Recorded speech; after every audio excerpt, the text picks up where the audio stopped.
अस्सलामुअलैकुम दोस्तों, welcome back to our channel find Urdu. Perishable perishable का मतलब है ख़राब हो जाने वाली चीज़। पेरिशेबल चीज़ें वो होती हैं जो जल्दी ख़राब हो जाती हैं, जैसे दूध, सब्जियां, फल और गोश्त। इन चीज़ों को ठंड या फ्रीज़र में रखना ज़रूरी होता है ताकि ये ज़्यादा दिन तक ख़राब ना हो। Milk is a perishable item and should be kept in the refrigerator.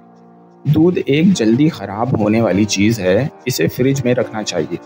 तो दोस्तों, पेरिशेबल का मतलब है ऐसी चीज़ें जो कुछ दिनों में या गर्मियों में जल्दी ख़राब हो जाती हैं, जैसे दूध और फल। उम्मीद है अब आपको पेरिशेबल का मतलब समझ में आ गया होगा। मिलते हैं नेक्स्ट वीडियो में। शुक्रिया।